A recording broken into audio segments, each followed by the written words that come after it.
Boa tarde a todos, bem-vindos. Como reitor da universidade, então pensar, como é que ele está, porque é que ele está aqui hoje e não vai a outras? Eu não posso ir a todas, não é? Portanto, se eu fosse ir a todas, tinha que ter o dom da ubiquidade e na hora recebi o convite para estar no dia 20 em três sítios ao mesmo tempo. E isso, obviamente, é impossível, eu tenho que fazer seleções, mas esta seleção tem uma justificação especial. E é a razão porque, ou melhor, duas. A primeira é porque, e é mais importante, é aquela que justificou a minha presença aqui, para começar por saudar Adelaide, com quem nos importamos, porque assinámos ainda há muito pouco tempo, ou voltámos a assinar um protocolo que estava morto, eu nós fomos a Badajoz, a assinar um protocolo com com a Universidade da Extremadura, que, como sabem, tem três polos, mas Valência são quatro.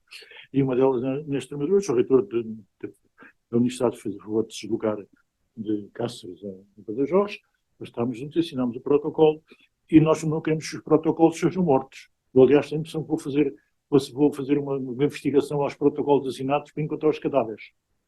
E esses cadáveres têm que os enterrar. E, portanto, este não foi enterrado, pelo contrário, foi ressuscitado, portanto, eu tinha que dar vivacidade, mostrar o interesse de que os protocolos sejam mesmo para ser usados, e a prova disso é que há um artigo que vai ser apresentado por colegas de cada universidade e que dão prova de que as coisas são possíveis. Portanto, eu venho aqui para dar este pontapé de saída. O segundo é porque vou ouvir uma coisa que nos tempos ainda eu também tratei, mas como agora, como já passaram muito tempo, se calhar já não sei nada disso, embora, como costumo ler uns paperzitos de vez em quando, a minha ignorância vai sendo ligeiramente diminuída, embora continue embrutecida. Mas pronto, vou ficar também muito satisfeito por assistir àquilo que antigamente andava. Embora o livro tenha à frente, diz a Premier, depois da terceira edição, portanto já devia ser de terceira, não a primeira. Não é? Porque já é a segunda edição, com a velocidade que as coisas mudam, já devia ser a terceira, já deve haver mais coisas a seguir. Bom, eu acho que nós temos que, na universidade, tratar os assuntos a sério, mas com boa disposição. Nos tempos que correm, temos que aproveitar todos os tempos de boa disposição, porque não digo mais nada. Muito obrigado por terem vindo. Muito obrigado pela sua presença. Meus cumprimentos a todos. Eu Presidente, e ao Senador do exercício. O Sr. Reitor está mais longe. E assim, António, muito obrigado.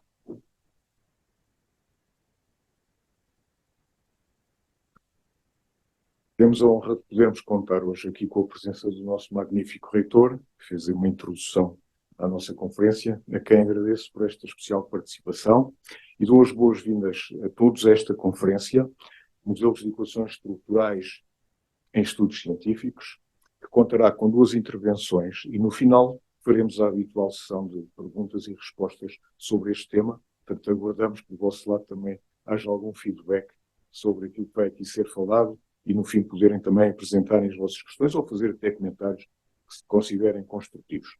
Eu iniciarei com uma introdução ao tema e depois será feita uma apresentação com componentes teóricas e práticas pela investigadora Adelaida Ramos Marinho, que vem da Universidade da Extremadura, onde integra o grupo de investigação em Empresa, Turismo e Inovação, que é o ENTURIM. Portanto, investigação em Empresa, Turismo e Inovação. Adelaida Ramos Marinho é licenciada em Turismo pela Universidade da Extremadura, tem 2 mestrados em Investigação em Ciências Sociais e Gestão do Turismo e está atualmente a fazer o seu doutoramento em Economia e Negócios. Tem experiência no setor de turismo como chefe de recepção durante 3 anos em Itália, trabalhou também como assistente de direção na Associação de Hotéis da Cidade do México durante 6 meses e como chefe de serviço ao cliente da Ibéria durante 2 anos aqui em Lisboa. Há 2 anos ingressou no mundo académico como investigadora na Universidade da Extremadura, com o grupo de investigação que referi do ENTURIM, e tem, neste momento, o título de especialista universitária em modelos de equações estruturais em ciências sociais, e daí a presença da investigadora Adelaida Marinho. Eu vou, então, iniciar a apresentação introdutória sobre este tema, modelos de equações estruturais em estudos científicos. Portanto, vamos ter que mudar aqui também.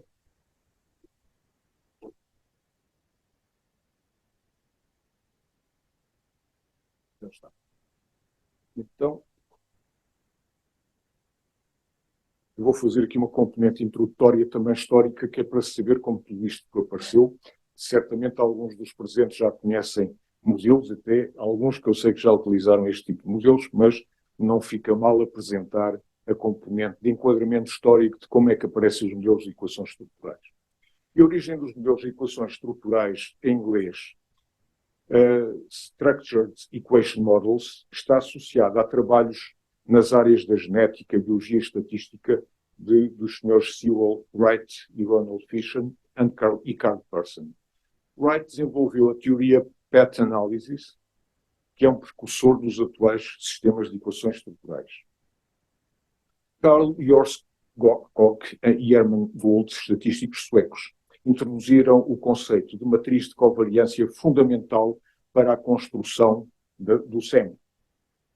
E estamos a falar de anos 70, 80. Como veem, numa primeira fase, entre anos 20 e 30, que surgiram, digamos, estes senhores a falar em algo que é o que hoje podemos considerar sistemas de equações, que vêm a partir das áreas da genética. Depois, entre os anos 70 e 80, desenvolveu-se o conceito de matriz de covariância, que é fundamental para a construção e estimação deste tipo de modelos. E o SEM ganha probabilidade na psicologia, sociologia, economia. Jorskog e Sherborne lançam o software estatístico LISREL, que foi o primeiro software específico para tratar como ferramenta estes sistemas de equações estruturais. Portanto, estamos a falar em 1980. O avanço da computação e o desenvolvimento de novos softwares estatísticos ajudaram na expansão para outras áreas, como o marketing, a educação, a medicina e outras ciências sociais e comportamentais. E o SEM continua a evoluir com o aparecimento de técnicas mais avançadas, como os modelos de equações estruturais com variáveis latentes, Latent Variable SEM, e o SEM-PLS. Vamos aqui abordar um pouco mais, porque o estudo que depois vai ser apresentado pela minha colega Adelaide Ramos Marinho é precisamente feito com a utilização do SEM-PLS. E outros. Então, a utilização do SEM tem vindo a crescer nos últimos anos, estando a substituir gradualmente os tradicionais modelos de regressão múltipla, muito utilizados em estudos científicos. O modelo de regressão linear múltipla tem aquele aspecto que a maior parte de vós certamente conhece bem, em que y é explicado por várias variáveis x, x1, x2, xk, k variáveis, não interessa agora a quantidade, em que o y, de alguma maneira, é uma variável dependente ou explicada por várias variáveis x. De forma abstrata, é assim que se representa. Depois, cada variável y e um conjunto de variáveis x terão cada uma o seu significado. E temos também aqui, para comparar, o exemplo de um sistema de equações estruturais, System Equation Modeling, com uma variável latente, em que temos aqui o y. Reparem que na mesma é explicado por x1, x2 e x3 do lado esquerdo, mas que do lado direito tem uma variável L, que é uma variável latente, que não é observável, mas sobre a qual se pode estimar os respectivos parâmetros. E, portanto, este, digamos, é visualmente um primeiro impacto da diferença entre aquilo que é os modelos tradicionais de regressão múltipla e os modelos SEM. Em termos práticos, este modelo tem vantagens em relação à regressão múltipla, conforme facilmente se percebe, dados estes dois exemplos anteriores. Permite variáveis dependentes múltiplas, ou seja, a regressão múltipla apenas permite uma variável y e k variáveis x. E a inclusão de variáveis latentes, que são inferidas através dos dados de variáveis que são observáveis. Permite, assim, a estimação e controle dos erros de medição associados a cada variável, o que ajuda a obter estimativas de parâmetros mais precisas e confiáveis. Também facilita a modelagem de efeitos indiretos, onde uma variável mediadora pode explicar a relação entre uma variável independente e uma variável dependente. Então, também permite avaliar a qualidade das escalas de questionários e verificar a validade e confiabilidade dos indicadores utilizados para medir construtos teóricos. Portanto, isto também é bastante interessante na perspectiva que nós vamos trabalhar dados recolhidos a partir de amostras. Fornece estatísticas e métodos para avaliar a qualidade do ajustamento do modelo aos dados observados e permite a especificação de uma ampla gama de hipóteses sobre as relações entre as várias variáveis, incluindo as suas restrições, interações e efeitos não lineares. Em termos de utilização, o SEM é utilizado em várias áreas para testar e validar teorias, analisar relações entre variáveis e também fazer previsões. Este tipo de modelos, já nas redações, também era um dos principais objetivos, conseguir fazer previsões, com base nos dados observados, com base em amostras, sendo muito importante em pesquisas científicas e também na tomada de decisões em contextos práticos e organizacionais. E existem diferentes variantes do SEM, volto a repetir, System Equation Modeling, das quais destacamos como exemplo o SEM-PLS.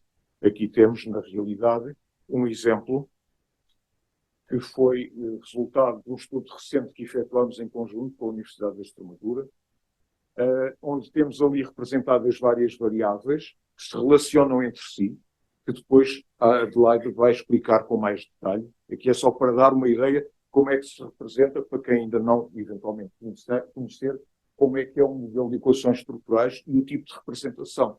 Portanto, temos ali variáveis classificadas a azul, temos outras classificadas a verde. Depois a Adelaide vai explicar em detalhe todos estes pormenores. Portanto, o SEM-PLS é adequado para previsão de variáveis dependentes e é flexível em relação a suposições de normalidade e homogeneidade da variância e é robusto para amostras de dimensão relativamente pequena ou quando a distribuição de dados não é ideal. Portanto, com este tipo de modelo não estamos presos a que as variáveis tenham que ter uma determinada distribuição, não tem que ter distribuição normal, e a dimensão da amostra não precisa de ser tão ampla quando aquelas que utilizávamos nos modelos de regressão tradicionais. Portanto, e os resultados, obviamente, serão confiáveis. Exemplos de áreas de aplicação do SEM. Nós temos aqui as ciências sociais, a economia e finanças, a educação, marketing e estudos de mercado, a psicologia e ciências comportamentais e também a saúde e as ciências médicas. Isto são exemplos, obviamente, que este tipo de modelos pode ser utilizado em qualquer área, portanto não temos aqui restrições. Vamos só ver agora aqui alguns exemplos de ferramentas que permitem a estimação de modelos SEM. Por exemplo, o Israel, como eu referi há pouco, foi o primeiro software que apareceu. Depois temos o M+, temos o SEM Instata. Portanto, o Stata também tem um módulo de cálculo para SEM. O AMS, que é do SPSS, da IBM, faz parte do pacote que todos conhecem. E o EQS, o Structural Equation Modeling, para Windows. E também a ferramenta que foi utilizada no estudo que a Adelaide vai descrever, que é, efetivamente, o Smart PLS. Portanto, isto são apenas exemplos para terem uma ideia. Eu vou passar agora aqui a palavra à Adelaide. Não posso esquecer de referir também este aspecto. Pois, como vocês sabem, há muitas ferramentas na área da ciência de dados, como o Python e o R, que são linguagens de programação, que têm módulos específicos que permitem fazer tudo e mais alguma coisa da área estatística conhecida, e inclusivamente permitem também fazer estimação de parâmetros de modelos SEM. Portanto, tem aqui essa realidade expressa neste slide. Vou passar aqui então a palavra à colega. E obrigado. Obrigada, professor António Cabeças. Obrigada, senhor reitor, pela sua presença. Eu peço desculpas por fazer a apresentação em espanhol, porque o meu português não é assim bom como para fazer esta apresentação em português. Peço desculpas. Então, bueno, vamos a comenzar con una pequeña introducción a los modelos SEM. Lo primero, vamos a a diferenciar entre los dos modelos SEM que existen y que más se utilizan, que serían los modelos CPSEM y los modelos PLS-SEM. Los modelos CPSEM están basados en la covarianza y se utilizan principalmente para confirmar teorías. Este tipo de análisis se suele utilizar sobre todo cuando tenemos muestras de un tamaño muy grande o queremos hacer análisis exploratorios y no confirmatorios. Ahora veremos los tipos de análisis. El análisis PLS-SEM son análisis basados en la varianza y utilizan regresión de mínimos cuadrados parciales con un enfoque basado en la predicción de los modelos. Es decir, lo que queremos obtener con PLS-SEM es una capacidad predictiva. La técnica PLS-SEM consiste en combinar los indicadores según un método lineal para formar variables compuestas. Actualmente PLS-SEM está evolucionando rápidamente como técnica de modelación estadística, sobre todo en el ámbito de ciencias sociales. Nosotros, el programa que más utilizamos y con el que más cómodos nos sentimos actualmente es el programa SmartPLS, la versión 4, sobre todo porque tiene una gran capacidad estadística y nos hace un análisis más completo. Continuamos con qué tipo de análisis podemos llevar a cabo con los modelos de PLS-SEM. Lo primero que podemos hacer es un análisis multivariante. Un análisis multivariante lo que nos hace es analizar el empleo de métodos estadísticos que analizan simultáneamente múltiples variables. Es decir, estudiamos múltiples variables, pero no estudiamos sus relaciones. Podemos realizar análisis exploratorios, es decir, cuando ya tenemos un modelo teórico conformado por nuestras variables y sus relaciones, podemos ver si realmente las relaciones en estas variables y qué variables son mejores comparadas unas con las otras. Estos estudios se suelen utilizar cuando creamos modelos nuevos y queremos testar si realmente la teoría es válida conforme con el modelo. Y los análisis confirmatorios. Estos son los que nos vamos a centrar, ya que analizan qué variables independientes son predictoras estadísticamente significativas de la única variable. Nos permite testear y corroborar los factores, es decir, nos permite ver realmente la capacidad predictiva y las relaciones de sus variables, además de las relaciones con sus indicadores. Esto lo vamos a ver un poquito más adelante. En primer lugar, ¿cómo vamos a elaborar un modelo teórico en SmartPLS? Lo primero, vamos a partir de la primera fase, que es la especificación del modelo estructural. Para construir el modelo estructural o el modelo interno, en primer lugar debemos conocer las relaciones entre las variables. Es decir, en primer lugar planteamos las hipótesis. Las variables pueden presentar dos tipos de efectos. El efecto mediador, es decir, cuando una variable influye en dos o más constructos, que pueden tener un efecto directo, es decir, son relaciones que se unen con un constructo con una sola fecha, o pueden ser efectos indirectos, es decir, cuando hay una serie de relaciones directas. Y la moderación, cuando una variable es moderadora, puede cambiar la intensidad o incluso la dirección de la relación entre dos hipótesis o entre dos constructos del modelo. Aquí tenemos un ejemplo de lo que sería un efecto de una variable mediadora y un efecto de una variable moderadora. Aquí os presentamos un ejemplo que hemos realizado en un estudio reciente para explicaros un poco más concretamente lo que es el efecto de las variables moderadoras. En este caso, las empresas digitalizadas o no digitalizadas sería la variable moderadora. Influiría en todas las hipótesis y podría ser la relación tanto positiva en el caso de las empresas digitalizadas y negativa en el caso de las empresas no digitalizadas. La representación de las variables moderadoras siempre las hacemos con las fechas discontinuas para representar este efecto. Continuamos elaborando nuestro modelo teórico en SmartPLS. Lo siguiente que debemos realizar es el modelo de medida, es decir, ¿Cómo se miden estas hipótesis? ¿Cómo se miden estas variables? ¿Cuáles son sus indicadores? El modelo de medida o el modelo externo es el que pone los indicadores de las variables. Los modelos pueden ser formativos, es decir, los ítems representan los efectos de esa variable o constructo, o reflectivos, que serían los ítems causados por un mismo constructo. La dirección de las flechas, es decir, la dirección de las relaciones, va a cambiar si un modelo es formativo o reflectivo, como pueden ver en el ejemplo. Continuamos elaborando nuestro modelo teórico en SmartPLS. La tercera fase es la recogida y examen de los datos.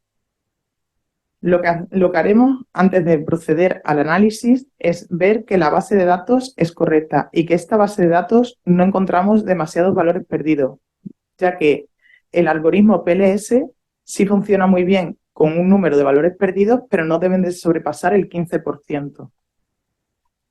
En algunos casos, para resolver este problema de valores perdidos, si tenemos menos de un 5%, lo podemos reemplazar por la media del indicador, cosa que puede ayudarnos bastante en nuestras investigaciones. Y por último, conformaríamos nuestro modelo teórico. He querido usar el ejemplo que ha usado el profesor Cabezas, que es de una investigación reciente que estamos haciendo, que es como analizaríamos nuestras variables, la variable loyalty, que sería la variable dependiente, y todas las relaciones de las variables independientes. En este caso, nosotros no tenemos efecto de moderación, pero sí tendríamos un efecto de mediación a través de la satisfacción global.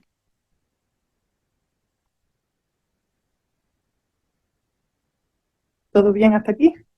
¿Comprenden bien?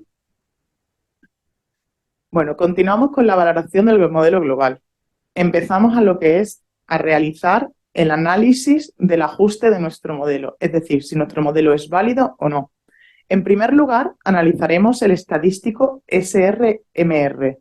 Este estadístico se suele utilizar en la técnica CEBSEM, ya que se utiliza para análisis sobre todo exploratorio, es decir, aquí medimos el ajuste del modelo, si el modelo realmente está ajustado en la teoría y si el modelo realmente es válido, es decir, cuando realicemos los posteriores análisis va a tener capacidad predictiva o no.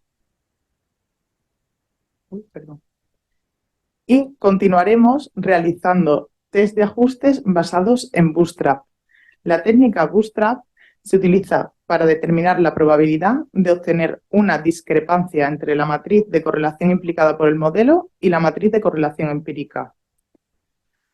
Cuando obtenemos unos buenos resultados de bootstrapping, normalmente el modelo está ajustado, por lo tanto es muy difícil rechazarlo.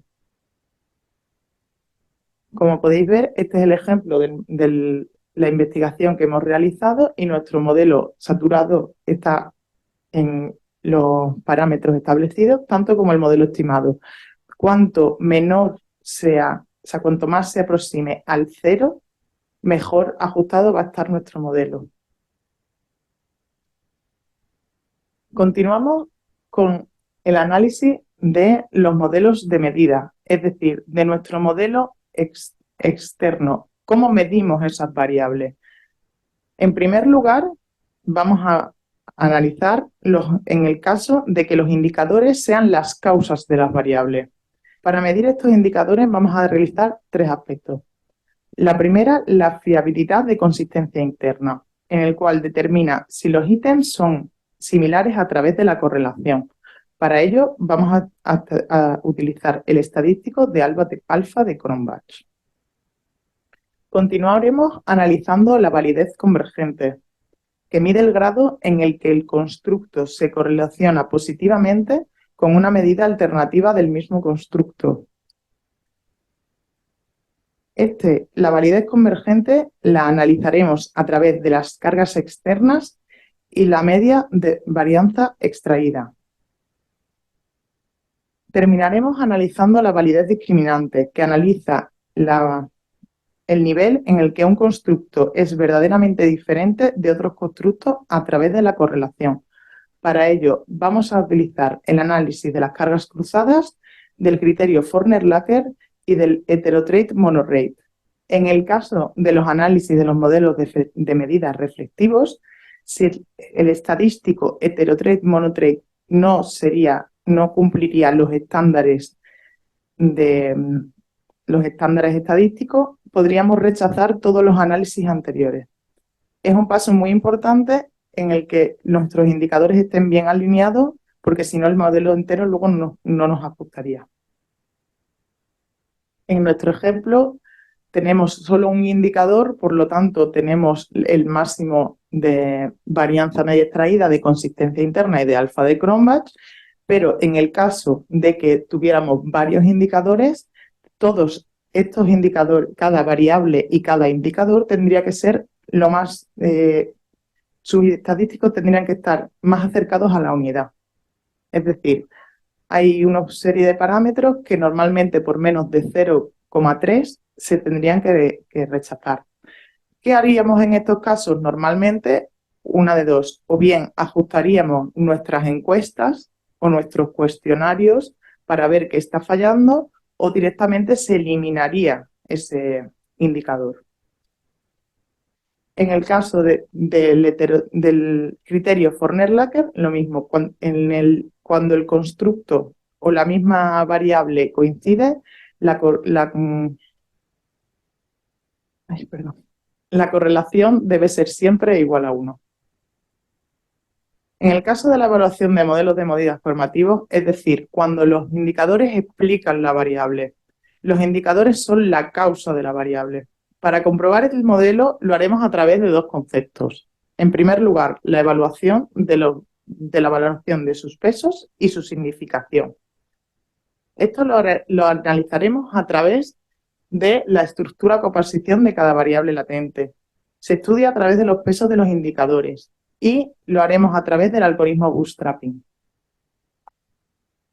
Y aparte realizaremos un análisis de multicolinealidad que nos permite ver cuando dos o más variables tienen una alta correlación.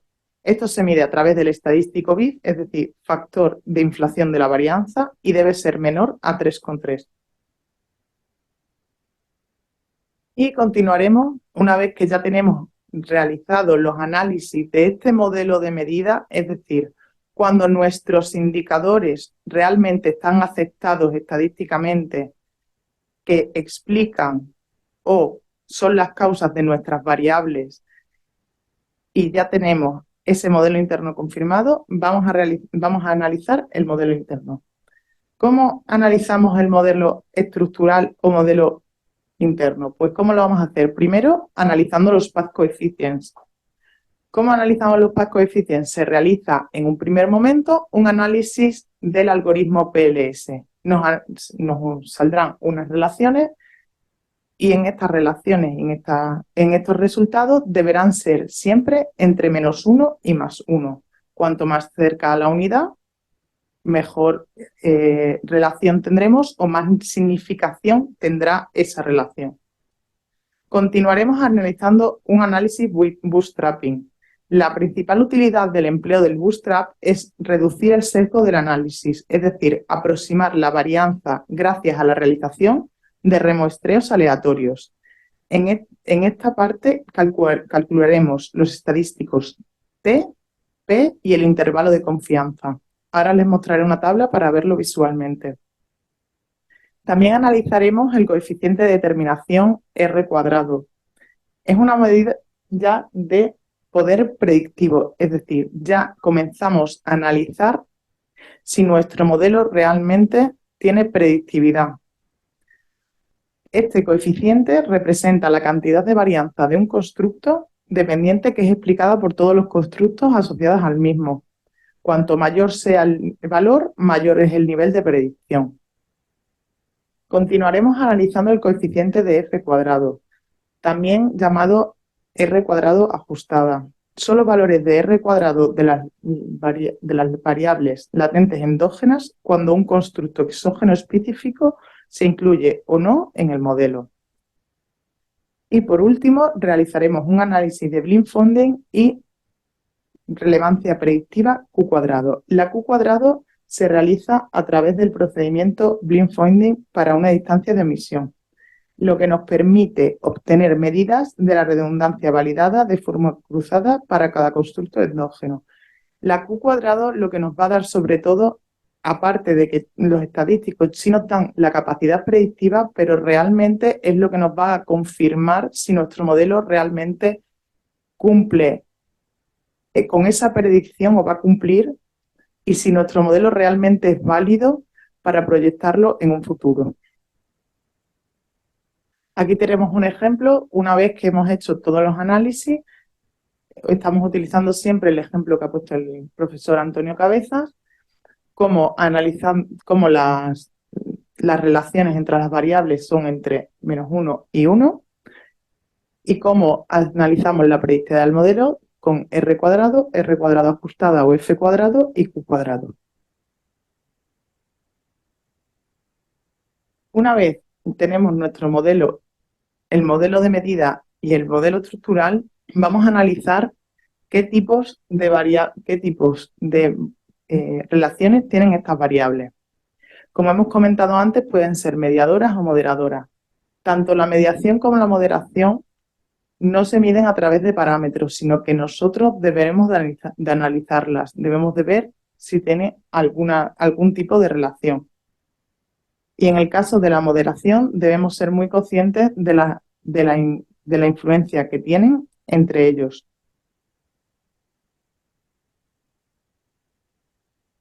Y bueno, para continuar vamos a hablar un poco de los métodos avanzados de PLS-SEM, es decir, hasta aquí podríamos realizar un análisis básico predictivo, pero a partir de ahora es cuando ya analizaríamos relaciones más complejas. En este caso, el primero que vamos a ver es el análisis multigrupo.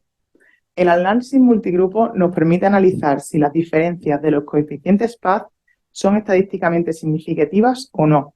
El análisis PLS-MGA se basa en la técnica del bootstrapping, comparando las estimaciones del bootstrap entre grupos.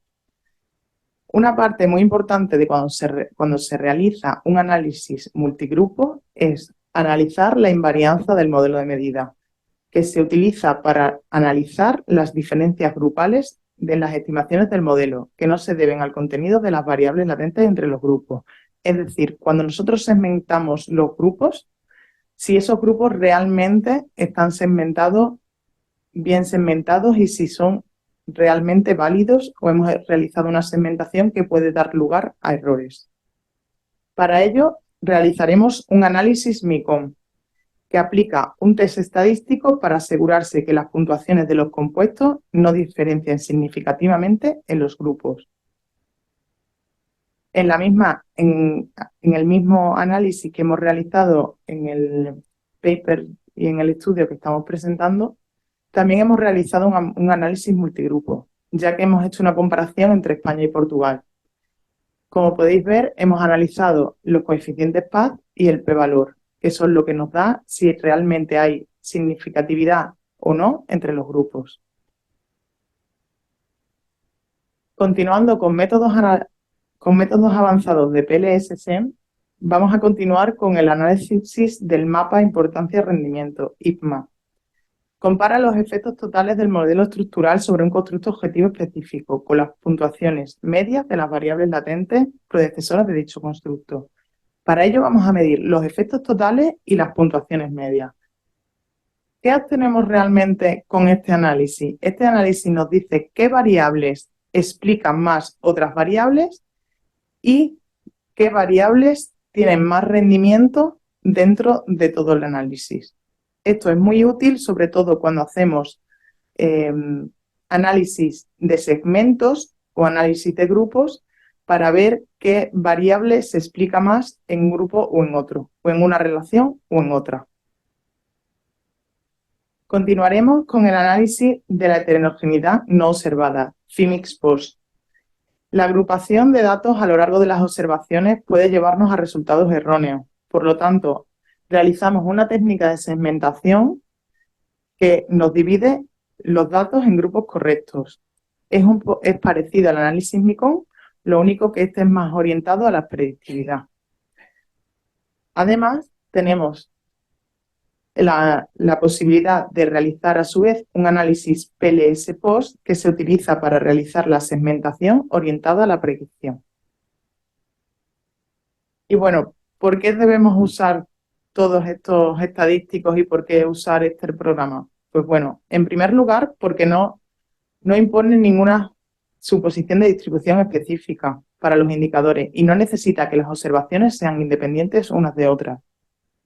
Comparado con CBSEN, PLS evita dos problemas: soluciones inadmisibles o impropias y la indeterminación de factores.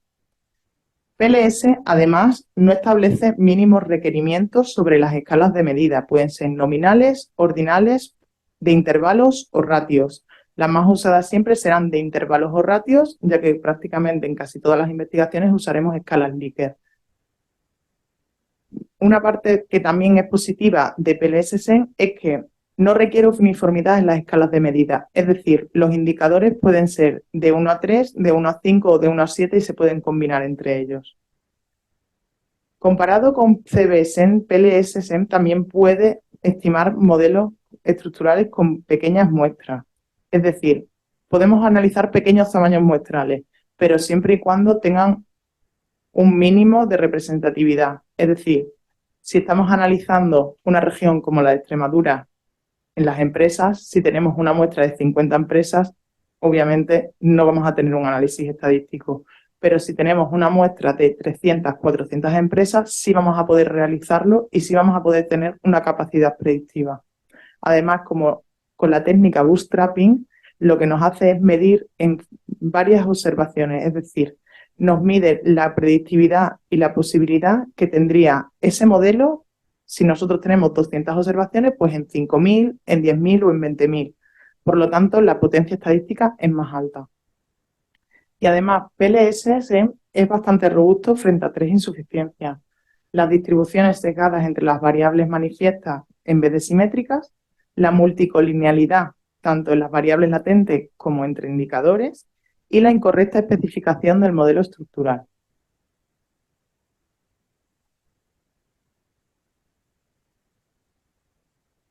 Y bueno, ¿cuáles serían las principales características del análisis PLS-SEN?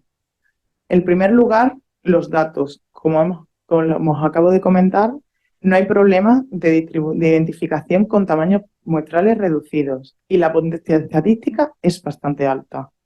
Y además es bastante robusto con valores perdidos siempre que estén por debajo de un nivel razonable. Como hemos comentado antes, menor de un 15% y con un 5% podríamos realizar la media del indicador. Además, en características del modelo, admite modelos tanto formativos como reflectivos. Es decir, podemos combinar los modelos de medida de los indicadores en diferentes variables. Y puede tratar modelos complejos con muchas relaciones estructurales. Es decir, podemos realizar un modelo con 30 hipótesis, nos daría resultado. Y bueno, y por último, como propiedades del algoritmo, minimiza la cantidad de la varianza explicada, maximizando el R cuadrado y tiene altos niveles de potencia estadística. Uno de los principales, por eso he querido redundar en la potencia estadística, uno de los principales pros de este programa es la potencia estadística que tiene.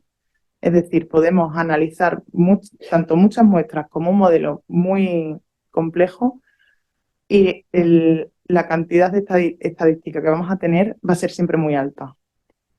Y bueno, como ha explicado antes el profesor Antonio Cabeza, se puede aplicar a varias disciplinas. Actualmente, en las disciplinas que más se usa es en ciencias sociales.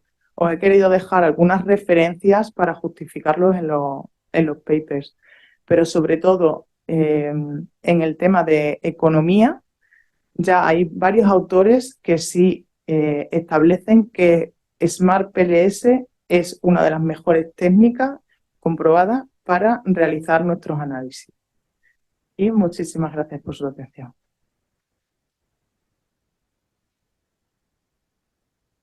Muito obrigado, Adelaida. E agora vamos passar à fase em que vocês também intervêm e Aguardamos alguns comentários e algumas perguntas, eventualmente algumas sugestões que queiram dar sobre o tema. Viva, boa noite. Parabéns pela apresentação, é de facto interessante. O meu nome é Renato Leite, eu tenho aqui só uma questão muito simples. Quais é que são as diferenças entre nós utilizarmos o Ambus ou o Smart PLS? Quais é que são? Há de facto diferenças? São os dois aceites? Qual é que é o mais indicado? Sim, é verdade que com o programa Amos é muito menos intuitivo à hora de fazer o nosso modelo, de quitar e pôr indicadores. E também é verdade que a potência estadística, como eu falava, é um bocadinho mais leve. Mas não é que é pior, senão que também o algoritmo funciona de outra maneira. Não posso responder-te mais diferenças porque não conheço também esse programa, mas se quiser deixar o seu e-mail, eu gostaria de pesquisar isso e responder-te a pergunta. Ok, combinado, obrigado.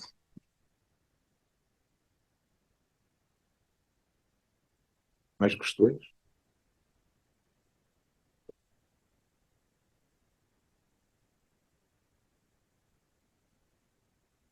Buenas, Adelaida. Portugués, ¿no? Vale. Pero a ver si es más fácil que me entiendas, ¿no? Lo que entendí es que la leche en este tema es la parte de las variables, el tratamiento, y, y me quedé con una duda relativa con el tema de las variables perdidas. Lo que quiere decirse con eso es que es las que tienen un valor muy dispar de las otras, o son valores que no son válidos, son mal insertados. ¿Cuál es la idea, el concepto por detrás? Obrigada pela sua pergunta.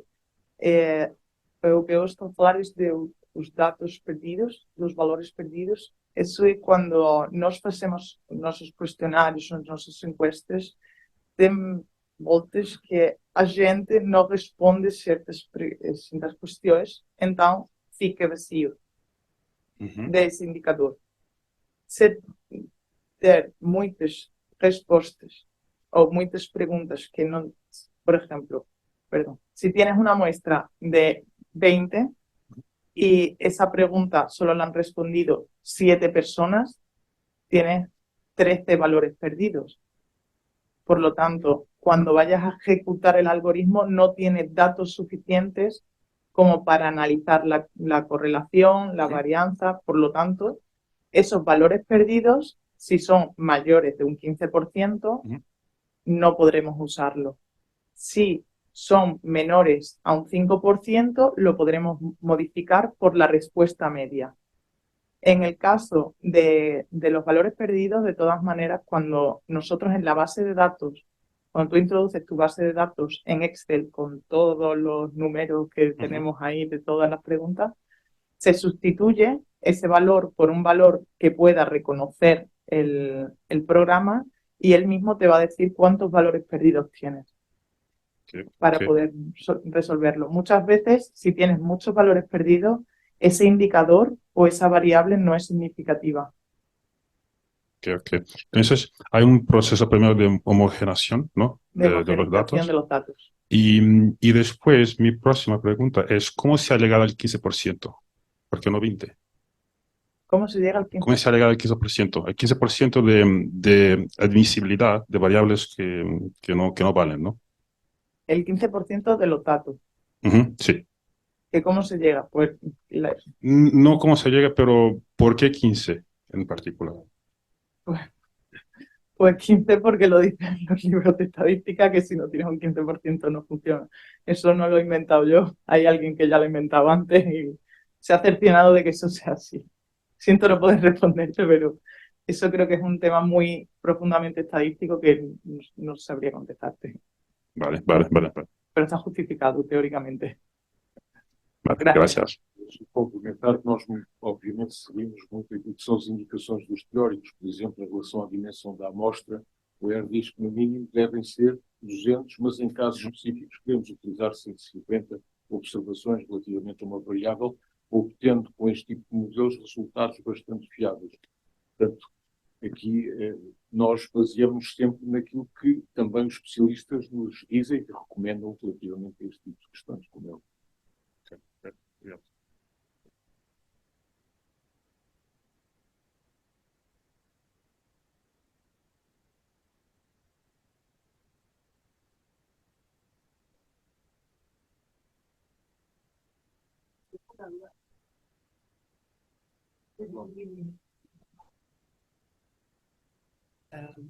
Entendo bem. Ah, eu tenho uma pequena dúvida, tem a ver com o conceito da multicolorialidade, que é algo que quando fazemos uma regressão temos de olhar sempre, não é? E eu não percebi muito bem quando fazemos uma SEM, porque percebi que não é importante haver uma relação de interdependência entre as variáveis, mas gostava de perceber melhor como é que se trabalha este conceito da multicolorialidade. Como é que ela é tida em conta neste tipo de análise?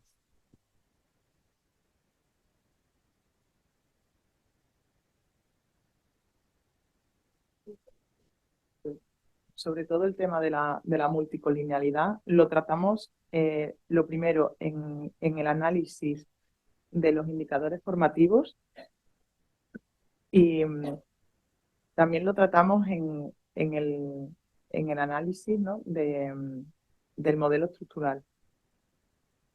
Lo tratamos a través de... A ver, que lo tengo por aquí, discúlpame.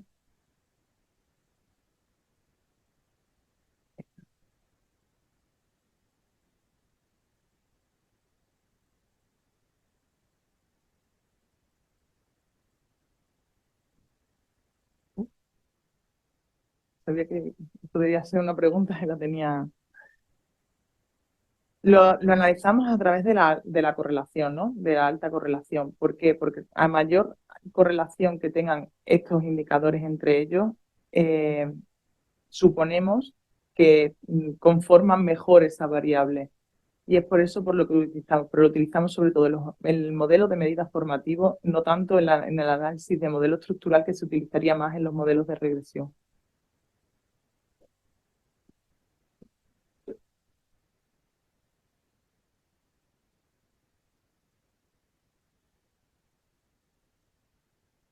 Mais questões?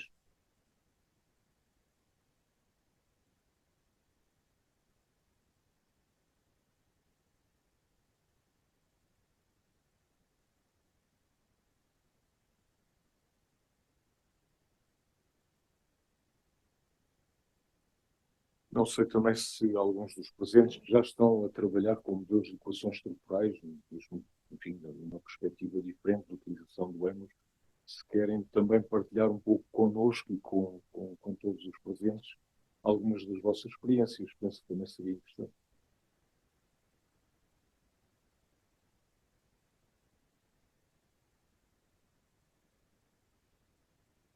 Bom, a minha experiência é limitada. Gostei muito da apresentação e fico muito curiosa para experimentar este software. Tenho uma experiência muito limitada em Amos e confesso que um pouco frustrante.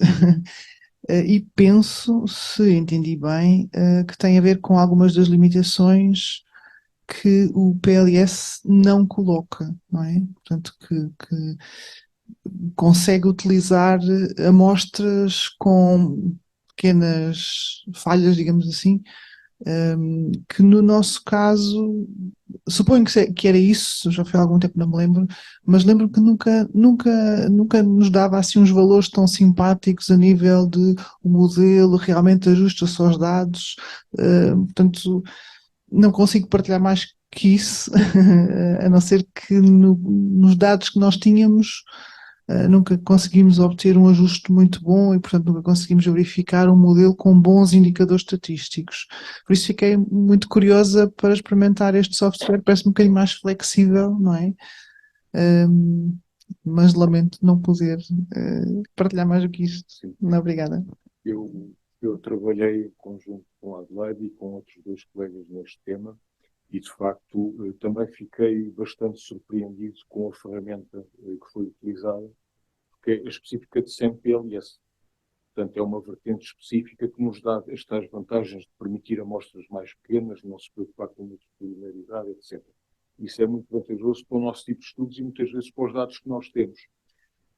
Eu sei que neste momento, e está aqui o diretor do Departamento de Ciências Económicas Empresariais e o responsável também pelo Centro de Investigação, que já existem pelo menos 2 licenças deste software CMPLS cá na Universidade.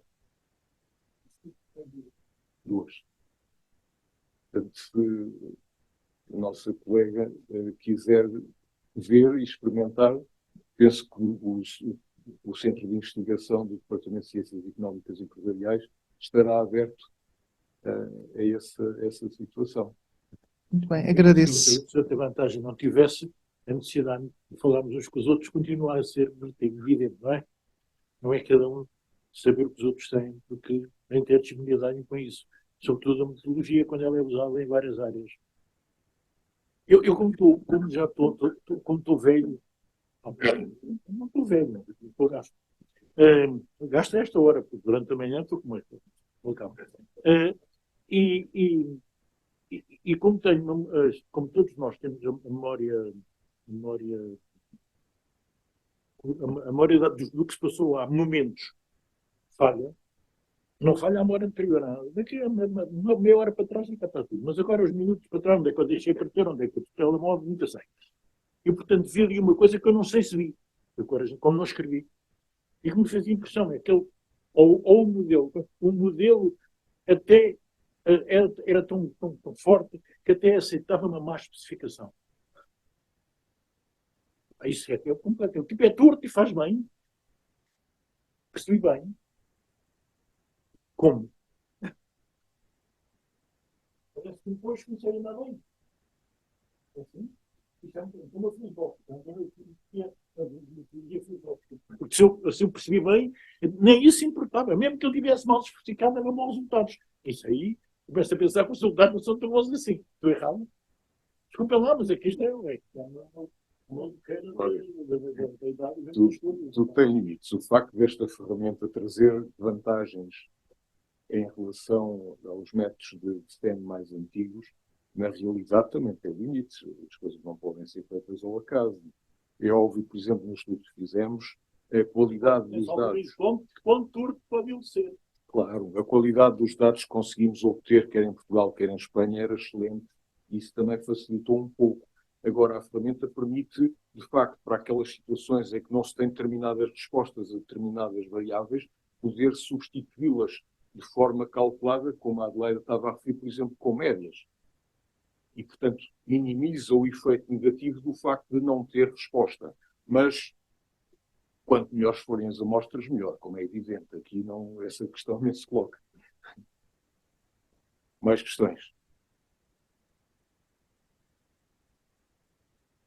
Eu costumo dizer que se queremos prever alguma coisa com base em estatística, convém que a amostra seja fidedigna, que seja confiável e que nós possamos pensar que estamos na presença de dados que nos podem traduzir algo para a população. Eu gosto de dar um exemplo engraçado aos alunos, que é, se nós quisermos fazer um estudo estatístico, qual é a percentagem de adeptos dos clubes de futebol principais portugueses, se nós formos em dia de jogo do Benfica ao Colombo e começarmos a fazer entrevistas, qual é o seu clube preferido, o que é que vai acontecer? Se calhar 98% das pessoas que lá andam naquele momento vão ver o jogo, vão dizer que são do Benfica. E eu pergunto, será que Portugal... Não seja por causa disto. Sim, porque até podem ter medo, podem, enfim, influenciar a amostra em termos de qualidade. Mas uma coisa é certa, nós não podemos dizer que existem 98% de benfiquistas em Portugal. Assim como se acontecer da mesma forma que vão ao Estádio do Dragão, no jogo do Porto, tem lá um centro comercial ao pé, que tem um continente, e imaginem que vão lá perguntar qual é o seu clube preferido. 98% das pessoas, ainda se calhar até 100% por causa daquela questão intimidatória que o Sr. Reitor estava a dizer. Foi dizer, vão dizer que são do Porto. E, portanto, nós podemos inferir com base nessa amostra que 99% ou 100% das pessoas são do Porto? Claro que não. O exemplo também é válido para o Sporting, se forem ao Alvalade em dia de jogo. Agora, é para não ver o Sporting também, no Alvalade, terá com certeza 95%, 98% de preferências. E, portanto, isso não significa que Portugal tenha 98% de sportinguistas. E, portanto, a amostra é fundamental para a estatística. Isso é algo que nós, enquanto professores de estatística, temos preocupação de transmitir aos alunos, no sentido de que é fundamental ter uma amostra fidedigna, confiável, que possa efetivamente ser utilizada para podermos inferir para a população. E, portanto, a construção da amostra é fundamental.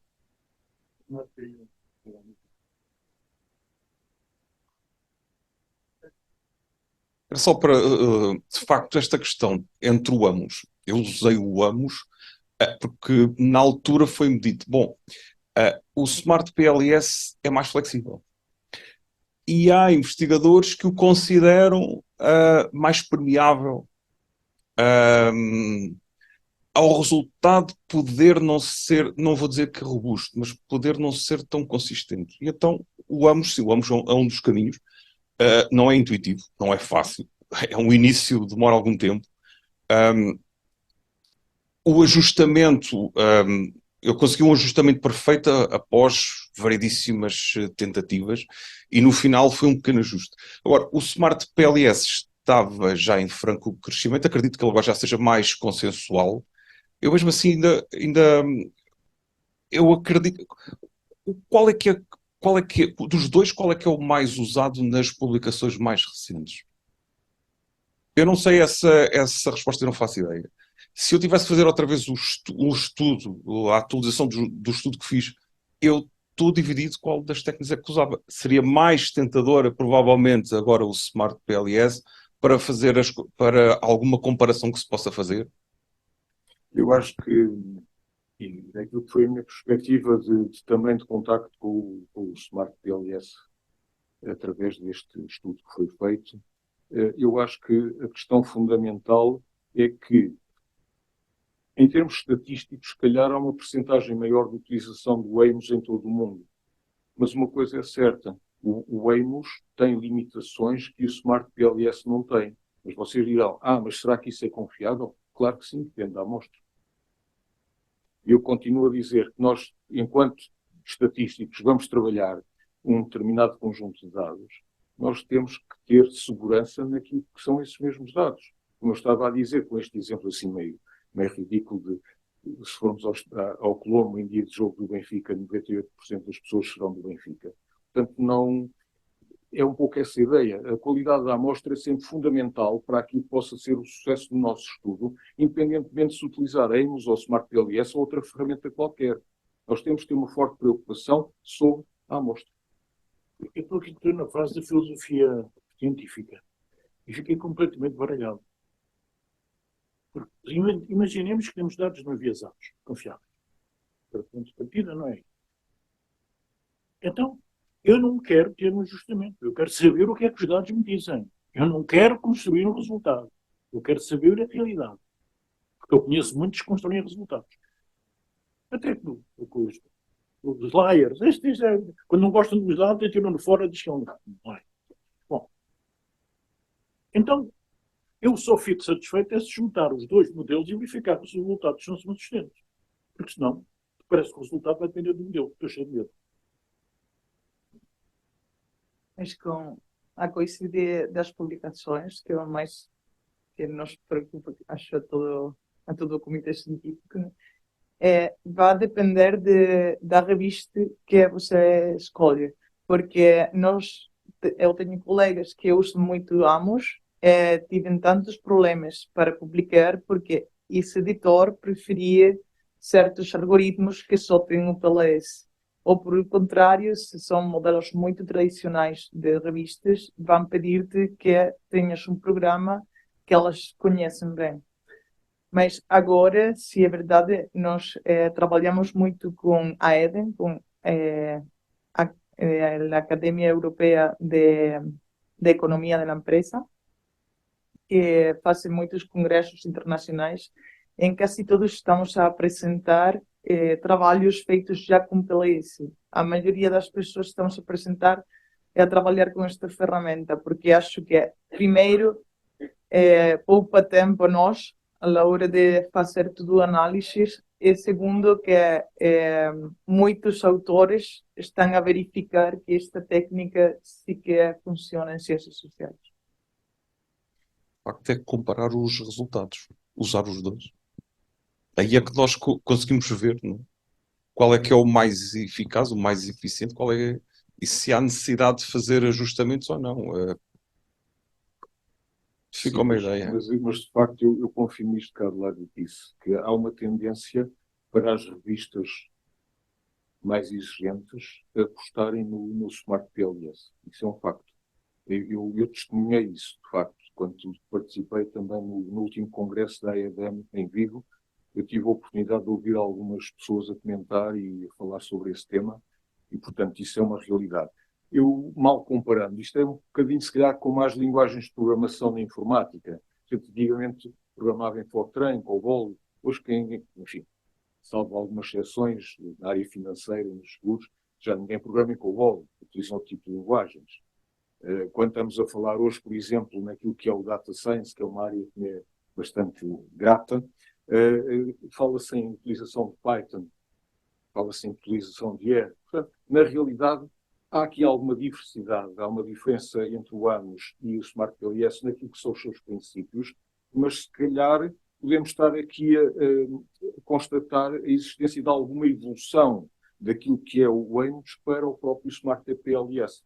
Daí se enunciar aqui o Smart PLS como tendo algumas vantagens face aos modelos tradicionais e também em relação ao ANOS também.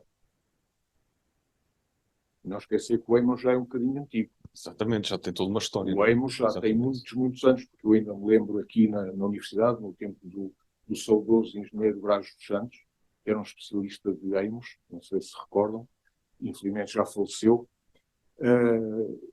já há muitos anos, portanto estamos a falar de um software que já tem barbas, como se costuma dizer. Agora, a questão é, se o Smart PLS permite determinadas situações de facilitar quando os dados têm deficiências ou problemas que se podem resolver pela própria ferramenta, isso é positivo. Mas eu agora sou um bocadinho radical. Eu prefiro que isso não aconteça. Eu prefiro que a gente tenha dados consistentes, dados fidedignos, bons dados, que não precisem de estar a ser corrigidos de forma automática por uma ferramenta. Agora, também temos aquela realidade que com o Smart PLS não temos necessidade que os dados sigam uma determinada distribuição, por exemplo, distribuição normal. Não temos a questão da multicolinaridade, que é sempre um problema quando aparece. Isso é uma vantagem objetiva da utilização deste tipo de ferramenta.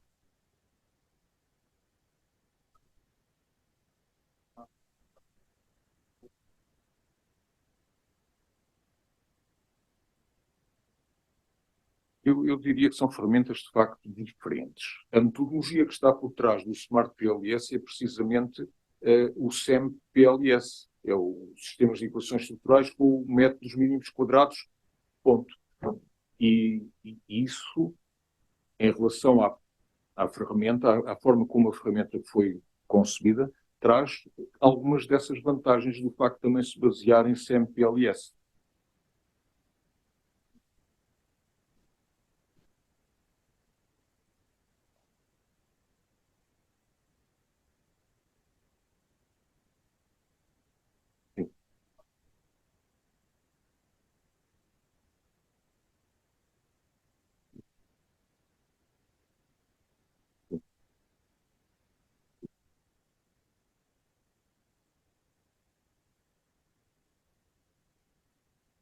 Exato. Eu utilizei este exemplo da informática só para poder fazer aqui um paralelismo, pode não ser muito correto, mas pelo menos é uma realidade que se pode pensar na perspectiva também de evolução utilizando os modelos de SEM-PLS. Eduardo, não sei se quer complementar mais.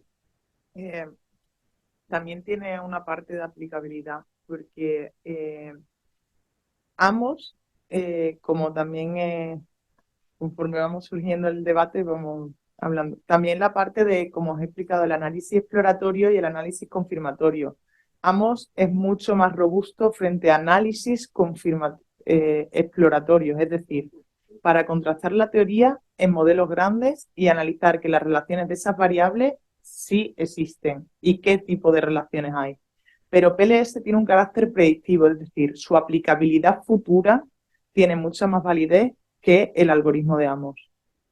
Por lo tanto, al aplicarlo, por ejemplo, a modelos que se van a aplicar en empresas, pues, o futuras estrategias de marketing, es mucho mejor utilizar el PLS porque tiene más capacidad predictiva. Es decir, si vas a implantar algo a largo plazo, te va a ser más robusto a nivel estadístico.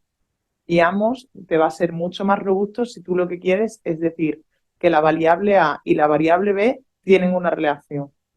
En este caso, nosotros decimos si la variable A y la variable B tienen una relación y si esa relación realmente va a proseguir y si realmente tiene un carácter predictivo, es decir, predice que eso sí va a seguir así.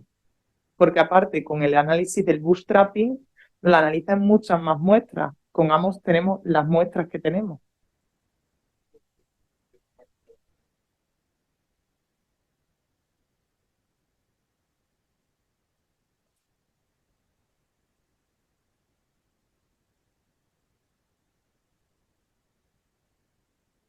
Puedes guardar los resultados, pero no los puedes comparar directamente en el programa. O sea, tú más o menos, lo bueno que tiene PLS también, no he querido enseñar el programa ni hacer un análisis en el programa porque es bastante largo, ¿no? Pero lo bueno que tiene PLS es que es muy intuitivo, es muy fácil de visualizar, es decir, que cuando tus relaciones no salen bien, tú tienes tu tabla y en tu tabla te aparecen los valores en verde, si son positivos o si cumplen los estándares, y en rojo si no. Por lo tanto, cuando tú repites los análisis, vas viendo cómo van cambiando esos valores y los colores y la visualización que tienes es muchísimo más práctica. Por eso es mucho más fácil comparar cuando vas realizando pruebas, comparar si realmente te están saliendo. No, espérate, a ver si el 3,2 de antes me ha salido ahora 3,8, sino si el límite es 3,8 y a ti te sale 3,7, te lo va a poner en verde. Y si es 3,8, te lo va a poner en rojo. Entonces es mucho más fácil. Pero sí puedes guardar cada vez que haces el análisis y lo puedes volver a cargar para verlo. Pero memoria propia el programa no la tiene.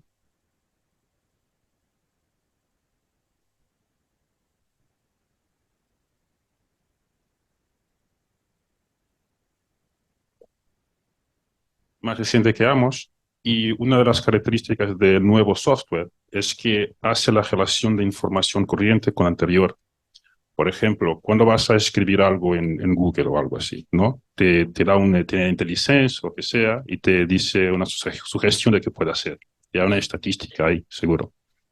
Este nuevo software, yo creo Smart PLS, pero de las características que has mencionado, me parece que sí que tiene algún tipo de ese proceso también, para facilitar al utilizador de insertar las cosas correctamente y de ahí tener los mejores resultados. Porque la idea es quitar un poco también la posibilidad de error humano, ¿no?